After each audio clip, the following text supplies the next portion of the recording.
afternoon, students, and welcome to episode 12A of Mind-Altering Substances in the Ancient World. I'm your host, as usual, Dr. Rob Steffen, and today we are setting sail west from Greece, westward towards the shores of Italy and into the heart of the Roman Empire. Our goal today is to provide a brief overview of the history and culture of the ancient Roman world, with the idea that this will help you contextualize all the mind-altering substance discussion that we're going to move into in subsequent lectures. So, as we take that journey, I'd kind of encourage you to think about the parallels and the differences between the historical trajectories of ancient Greece, which you've already learned about, and ancient Rome, which is upcoming. So in doing so, you're going to get a sense for why we group these civilizations together as kind of quote-unquote classical. And you'll also get a sense for the unique aspects of each of these awesome civilizations.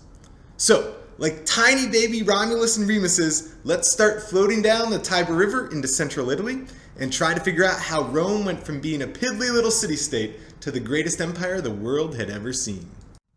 Like with the Minoan and Mycenaean worlds of Bronze Age Greece, the origins of ancient Rome live at the edges of our knowledge, where mythology and archaeology and history blend together in some sort of inextricable mix of fact and fiction.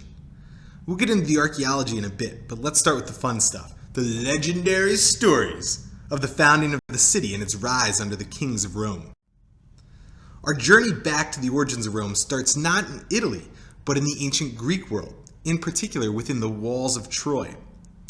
The Roman historian Livy, writing about 1200 years after the fall of Troy, recounts how it was Aeneas of Troy who fled the city as it burned. With his father Anchises on his back and gripping his son Ascanius and the sword of Troy, Aeneas fled the burning city through a series of tunnels. Eventually, he reached his ship and set sail. Little did he know at the time that his adventures were just beginning. Side note here, if you want to read about those adventures, go pick up a copy of Virgil's Aeneid. It's awesome. You'll love it. I guarantee it. Anyway, after a long trip full of trials and tribulations, and love and loss, and sea monsters in the underworld, Aeneas finally landed on the shores of Italy. And there he befriended Latinus, king of the Latins. Makes sense, Latinus, Latins. And eventually Latinus gave Aeneas approval to marry his daughter Lavinia. So things are just going swimmingly well for Aeneas. Only problem here is that Lavinia is already engaged to another dude, King Turnus of the Rutuli. But Aeneas is able to dominate him in battle, and so he wins the hand of Lavinia, founds a city, and names it after her, Lavinium.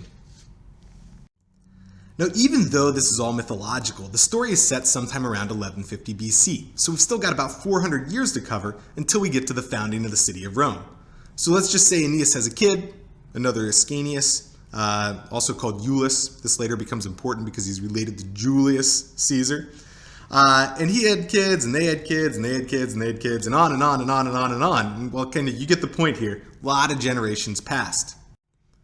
Eventually, we get Aeneas' descendant, King Numitor of Alba Longa. And Numitor is a pretty good dude, ruling peacefully, nicely, responsibly.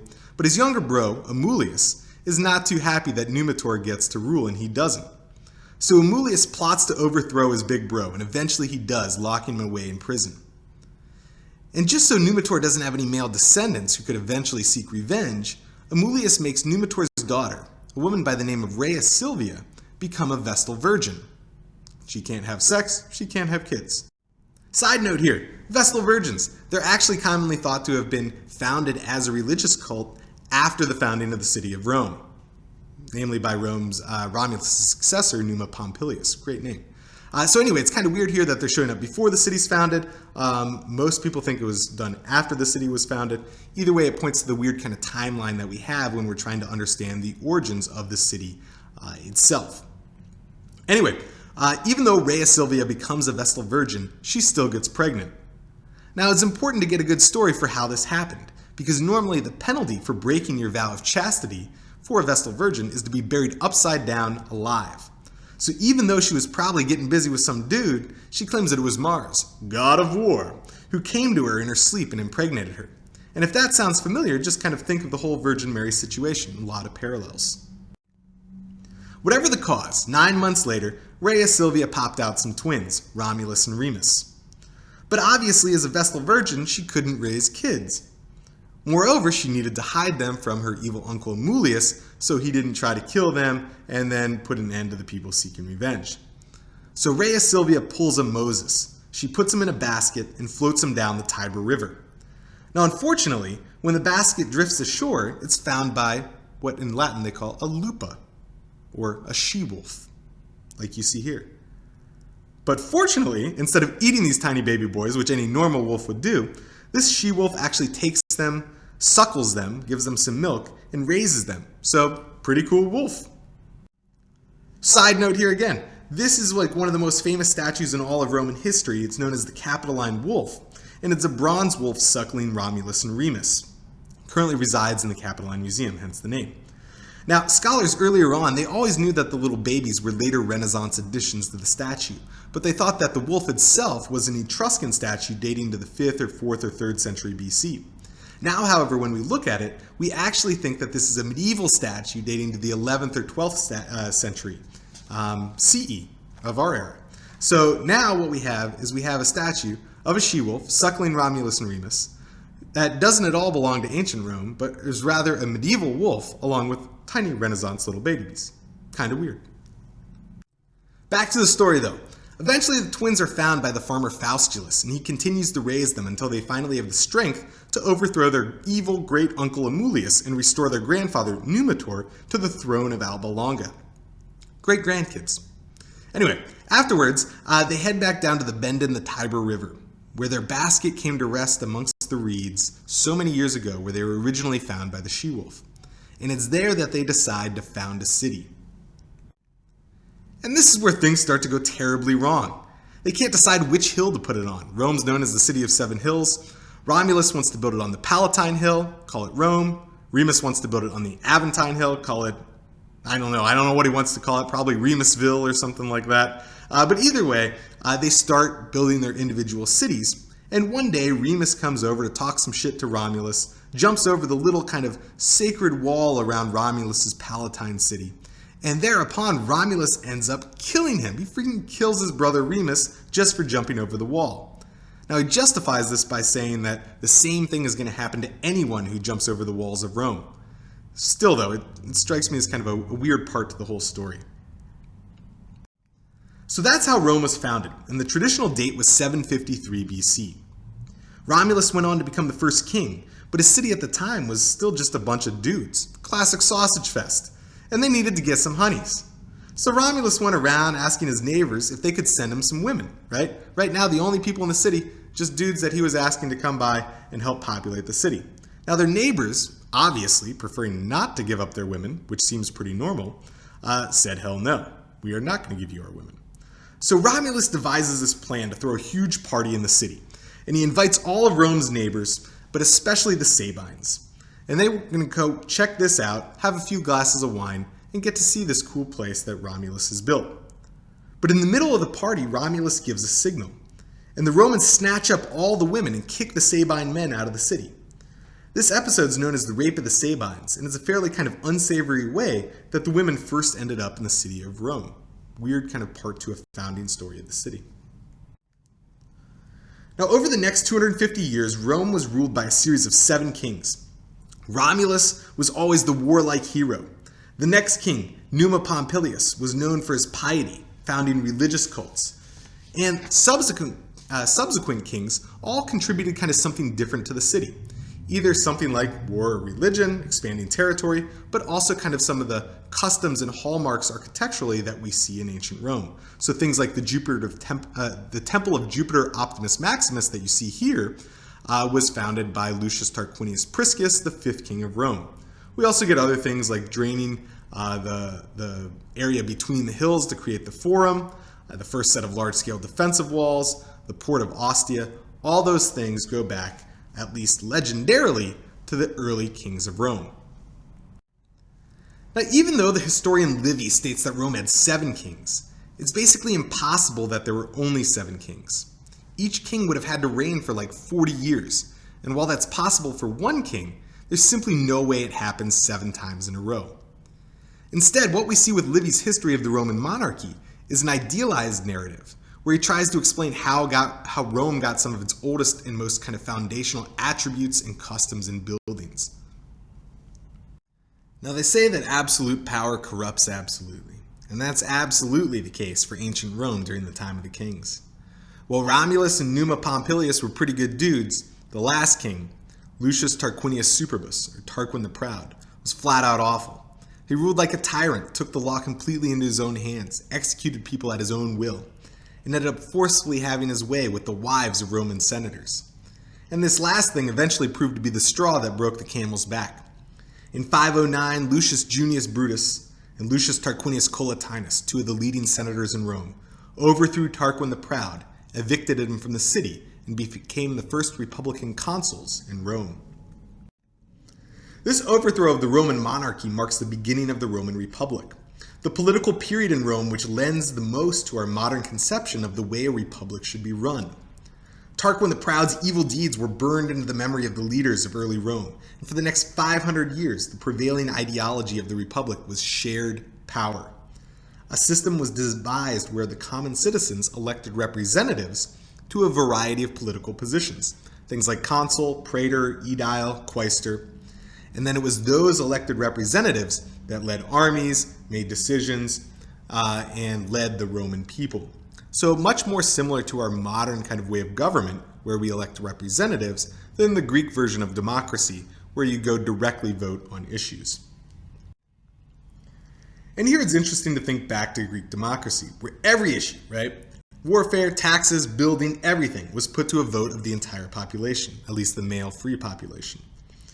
And even though we in the United States call ourselves a democracy, our government actually functions much more like the Roman Republic.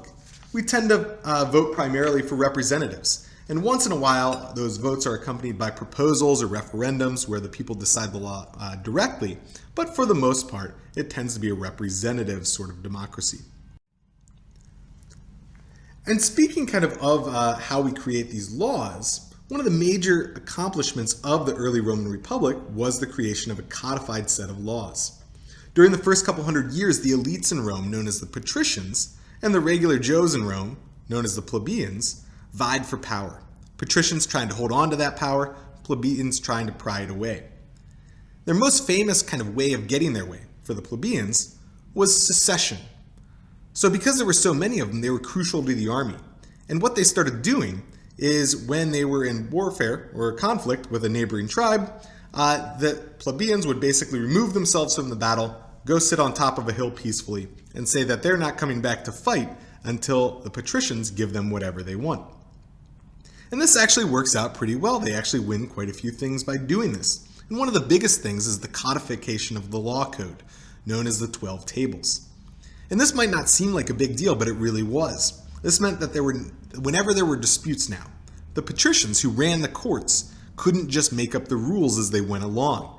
Now, everybody, at the very least, was playing by the same set of rules, even if those rules were still kind of a little bit unfair. For the first 250 years of the Republic, Rome's military and political power slowly extended over the Italian peninsula. And here again, it's useful to think back to the Greeks to get a sense of time frame. 250 years into the rise of Athens, the Greeks had defeated the Persians, and Athens had basically become the head of a small empire in the Aegean Sea. 250 years after its foundation, Rome was still a piddly little city-state. And 500 years after its foundation, it had only gained supremacy within the Italian peninsula. But the next 250 years, from the mid-3rd century up until the 1st century of our modern era, would slingshot Rome from a peninsular power to the head of the known world, the caput mundi, as they call it in Latin. And this process all began once Rome started picking on somebody its own size, namely the Carthaginian Empire of North Africa. Over the course of about 100 years, Rome had 3 epic battles with the Carthaginian Empire. These are known as the Punic Wars. And if you're wondering why they're called the Punic Wars instead of, the Carthaginian Wars, that's a great question. The Romans called the Carthaginian a Carthaginian person Punicus, because Carthage was a Phoenician colony, and that was the Roman word for Phoenician. And the word itself for Phoenician comes from this kind of purple dye that was extracted from a Mediterranean shellfish and used specifically by these groups. Now, even though Rome ended up winning all three of its battles against the Carthaginians, the outcome of the Punic Wars was not at all predetermined. This wasn't a given from the outset. The first two especially could have gone either way, and if they had, our world might be a very different place. The First Punic War lasted from 264 to 241 BC and was primarily a naval battle between Rome and Carthage for control over the island of Sicily. During the war, Rome was getting its ass kicked, up until a certain point, because it had primarily been a land-based empire thus far, going over the Italian peninsula. Carthage, on the other hand, had hundreds of years' experience sailing around the Mediterranean. So Rome's getting dominated at sea for years and years and years, and eventually they come up with a rather genius invention. And this is a common trait in Roman warfare, their kind of ingenuity technically. And what the Romans do is, instead of trying to ram the enemy ship, the traditional way of naval battle, they build a giant wooden beam with a large metal spike on the end, what they call the corvus, in Latin meaning the crow. And now they pull up beside the enemy ships, drop this thing down, and then have people run over this plank to the other enemy ship, and basically end up fighting a land battle at sea. And that they're very good at, and they start winning. 23 years after the battle begun, Rome had gained their first province, Sicily. Peace wasn't to last, though. And in 219 BC, Hannibal Barca, the Carthaginian general, laid siege to Saguntum, an ally of Rome, located on the east coast of Spain. The Second Punic War had begun, and while Rome prepared for a battle a second time, they'd assumed that battle was going to take place in Spain, where the first attack was lodged. But instead, Hannibal marched his troops and his war elephants over the Pyrenees, through Spain, through France, over the Alps, and into the Italian peninsula itself. And there he defeated the Romans at Trebia in 218. And then he defeated them again the next year at Lake Trasimene, where he trapped them, kind of the Romans stuck on a narrow trail in between a cliff that led down to a lake, and then another steep incline up the hill. He basically came down from the hill, pushed the Romans into the lake. And then came the biggest defeat of all for the Romans, the Battle of Cannae in 216. While Rome outnumbered the Carthaginians, they were outmatched strategically. The Carthaginians allowed the Roman forces to push forward through the front of their battle line.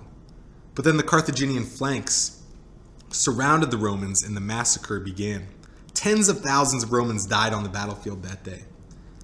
But instead of marching on Rome at that point, Hannibal stayed in the southern part of Italy, attempting to rally cities to the Carthaginian cause.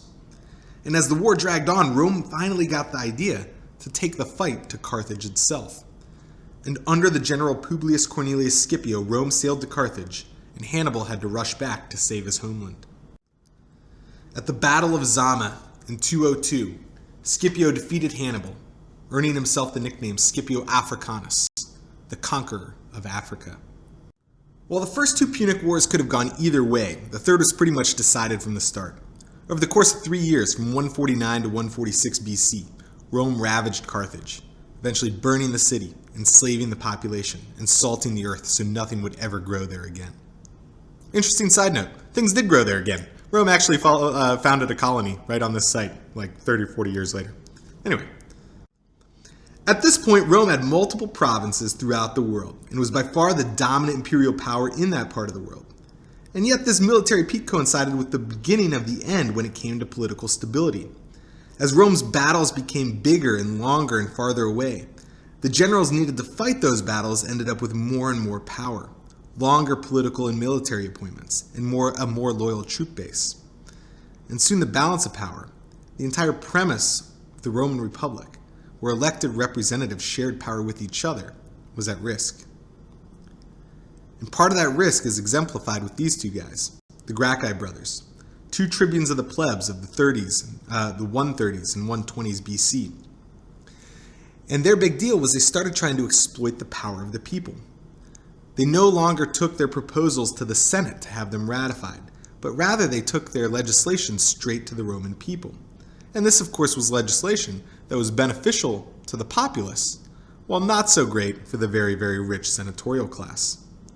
They were eventually killed for their proletariat efforts. Next up, we have Marius, another general from the lower classes. and he started professionalizing the army, with the consequence that the soldiers ended up far more loyal to their generals than they did to the state of Rome itself. Marius then used his soldiers to march on the city of Rome, attack his enemies, who were other Romans, and attempt to set up sole power within the city. And if Marius' marches were bad, Sulla's were worse. Sulla was Marius' bitter rival. And whereas Marius fought for the populares, the Latin word for the kind of regular people of Rome, Sulla fought for the optimates, the elite senatorial class. And eventually Sulla was able to use his army to oust Marius from the city and set up shop as the new dictator of Rome. After Sulla's second march on the city, he once again became self-proclaimed dictator, and this time he penned the Proscriptions, a list of all his political enemies whom he declared to be enemies of the state of Rome. Right? Kind of convenient. They're your enemies, they're also enemies of the state of Rome. And if anyone's name ended up on that list, they could be killed by anyone at any time. In fact, it was said that these people were kind of obligated to do people on that list harm. And if they did, they would be rewarded. And if they didn't, they would be punished. So it's not hard to think about how this system could kind of be used for personal gain. Just imagine a neighbor who's interested in your land, kind of mentioning to the local authority that you were a supporter of Sulla's enemy, Marius. Needless to say, this was probably a kind of crazy and scary and bloody time in Rome during the 1st century BC. Next on the scene was Pompey the Great, who cleared the Mediterranean of pirates and defeated Mithridates VI of Pontus, one of Rome's fiercest enemies. Pompey was renowned for his military prowess, but he was always on the search for political glory to accompany it. And to achieve that, he teamed up with the young Julius Caesar, who was rising rapidly through the political ranks. And together those two teamed up with a financial backer, Marcus Licinius Crassus, the richest man in Rome. Another interesting side note, this dude Crassus used to have his own fire department, right? His own private fire department. There wasn't a public one in the city. So it was said that he would go around and set fires to people's buildings, then bring his own private fire department. And he would talk to the owner of the building, and he'd say, I'll give you this much money for your building. It's on fire right now. And if you, sell it to me, then I'll put out the fire. If you don't sell it to me, then I'll just let it burn to the ground. And then it won't be worth anything. So, not really cool dude, Crassus. Anyway, together they formed the first triumvirate. While Pompey stayed in Rome, Julius Caesar set out for Gaul, modern-day France, to make a name for himself militarily. And there he's estimated to have killed nearly 1 million people, or at least his armies killed 1 million people, and enslaved 1 million more. Something like 1/3 of the entire Gallic population ended up as a casualty of war. And in addition to slaughtering the local peoples, Caesar also became the first general to cross the Rhine River into Germania, modern-day Germany, and the first Roman general to cross the English Channel into Britannia, modern Britain. And while none of these regions except for Gaul were brought under direct Roman control at this time, his legendary status as being the foremost Roman general was beginning to take hold. Back in Rome, the senators, including Pompey, were beginning to worry about Caesar's military power and political ambitions. They were worried he'd use his army to march on the city, just like Marius and Sulla a century earlier. And they were right to worry. Caesar ended up in a bind, sitting on the border between Italy and Gaul. If he wanted to be re-elected to his position, and therefore kind of gain legal immunity, he had to leave his army behind in Gaul and return to the city for the election.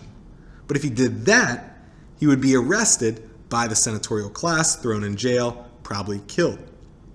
If he kept his army, however, and marched on the city of Rome, he could be declared kind of an outright enemy of the city by the senatorial class. On January 10th, 49 BC, Caesar led his army into Italy, crossing the Rubicon River. His saying, Alia jacta est, or the die is cast. And he marched on the city of Rome faster than Pompey or the senators ever could have imagined. They fled the city, and Rome was now in the hands of Caesar. But Caesar didn't stay put. He took his army and chased down Pompey, eventually defeating him in Greece the following year.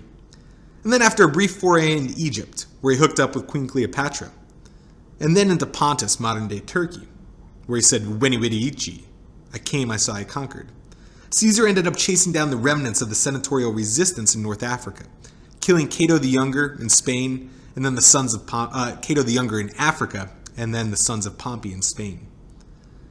The entire Roman world was now Caesar's, and finally in 45 BC he returned to Rome. Back in Rome, Caesar started acting like a king.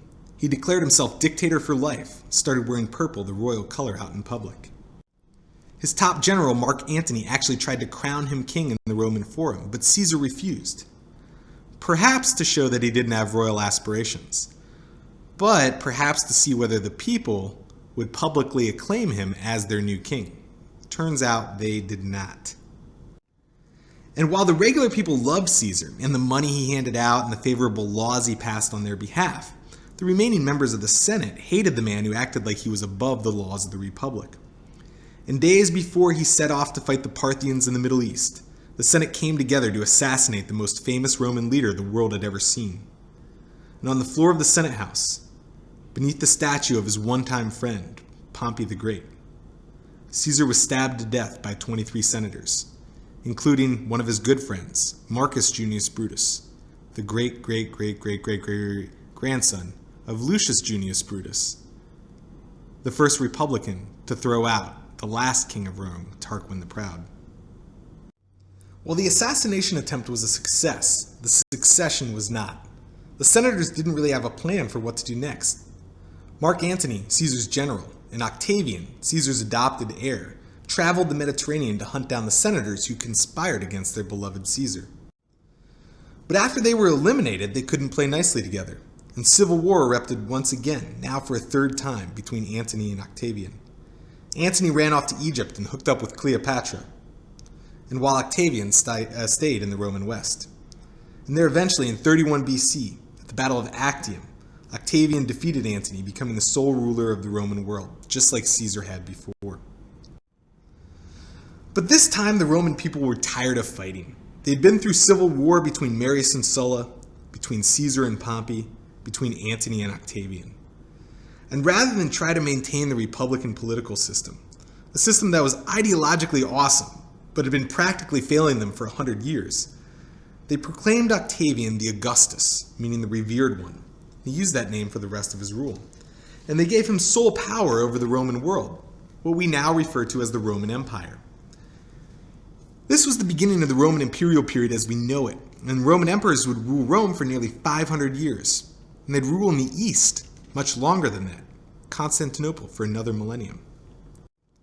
But Octavian, who became Augustus, was the first one, and starting in 27 BC he was able to bring peace to the Roman world, a period we know as the Pax Romana. Over the next century, a series of emperors followed him, many of whom were evil or crazy, or evil and crazy. Tiberius, Augustus' successor, liked to have his way with little boys. Caligula, the third emperor, wanted to make his horse a senator. Claudius, the fourth emperor, had no interest in being emperor, he just wanted to be a historian. Nerd. And Nero, the fifth emperor, was thought to have fiddled while the city of Rome burned to the ground. But despite the personal shortcomings of each of these subsequent emperors, the fact that they didn't wage war on other Romans, because the civil war had ended, meant that the empire at large functioned fairly well and actually flourished. The majority of Rome's borders were already set by the time of Augustus, but Rome's power held strong for nearly 200 years. And then in the 3rd century AD, cracks started to show. There were few lands left to conquer, and the flow of tribute into Rome had decreased. Emperors started dying at an alarming rate, nearly one every other year, and this threw the entire system into a state of imbalance. And that imbalance lasted for nearly a century until Constantine the Great was able to defeat all challengers. Constantine's victory came at the Battle of the Milvian Bridge outside Rome in 312 AD. And there he was fighting another claimant to the throne, his cousin Maxentius. The night before the battle, it said that Constantine had a vision of the Chi Rho, the first two letters of the Greek word Christ. And it was followed by the message in Latin, In hoc signo vinces. In this sign, you will conquer. The next morning, Constantine had his soldiers paint the sign of Christ on their armor and shields, and then went out later that day to defeat Maxentius in the battle. Henceforth, the once persecuted Christianity became an accepted religion in the Roman world. In 330 BC, Constantine moved the capital of the empire from Rome in central Italy to Constantinople, on the site of the former Byzantium and the future site of modern Istanbul, Turkey. This led to a shift in influence away from the city of Rome, despite the fact that the empire itself still thought of itself as Roman. Nearly all future emperors were Christians, and over time the Roman Empire became a Christian empire. The empire eventually divided between East and West, and the emperors back in Rome lasted until 476 AD, when poor Romulus Augustulus was defeated by the Ostrogoths. This was just the last of the barbarian invasions, though. For nearly a century, barbarian tribes from Germany and northern Europe had been pushed west and then south by Attila and the HUMS, who had been moving westward from Asia into Europe. This domino effect led to the Visigoths sacking Rome in 410, that's what you see here, and the Vandals sacking Rome in 455, hence the word vandalism. And then in 476, the final sacking of Rome by Odoric and the Ostrogoths, ending the rule of ancient Roman emperors in the city of Rome. Of course, Rome's influence didn't die there. In 800 AD, Charlemagne was crowned Holy Roman Emperor, a title which would last for another 1,000 years before Napoleon finally got rid of it. In the east, the Byzantine Empire, which still considered itself and called itself the Roman Empire, lasted until 1453 when the Ottoman Sultan Mehmet the Conqueror sacked the city. So when did the Roman Empire actually end? So you could say like 330 when the capital moved from Rome to Constantinople. You could say 476 when the last emperor in Rome was deposed.